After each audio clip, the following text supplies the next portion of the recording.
महाराज जी, मुझे मेरे क्रोध पर निरंतर नहीं रहता। मैं हमेशा सबकी मदद करता हूँ, या ये कहूँ कि लोग हमेशा मेरा फायदा उठाते हैं। पहली बात तो आप अहंकार के बैठे हो कि मैं सबकी मदद करता हूं। तुम्हें है क्या जो तुम मदद कर सकते हो?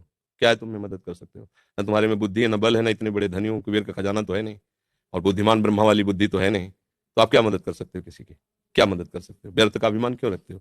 भगवान कृपा करके यदि किसी को एक लोटा पानी तुमसे पिलवा रहे हैं तो इस बात को ऐसे क्यों नहीं देखते हो कि भगवान कृपा करके इन रूपों में मेरी सेवा स्वीकार कर रहे हैं, मैं मदद, इसीलिए तो तुम्हें क्रोध आ रहा है। तुम ये कामना किए बैठे हो कि मैं दूसरों की सेवा करता हूं और दूसरे मेरी बात नहीं मानते, मेरी ये सेवा नहीं हुई। तुम उनसे सम्मान चाहते हो। हमने तुमको पानी पिलाया, तुम्हें प्रणाम करो, हमारी बात मानो, हमारे अनुकूल चलो, इसे सेवा थोड़ी कहते हैं। सेवा कहते हैं नेकी कर दरिया में डाल।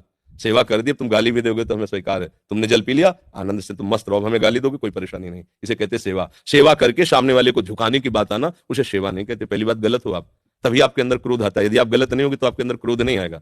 कामा संजायते क्रोधा, कामना है तभी क्रोध का प्रादुर्भाव होता है। क्या कामना है? कि हमने तुम्हारा सहयोग किया, हमने तुम्हारा हित किया, और तुम हमारा बुरा करते हो तो क्रोध आ जाएगा। अगर तुम हित कर रहे हो तो तुम्हारा बुरा कौन कर सकता है त्रिभुवन में?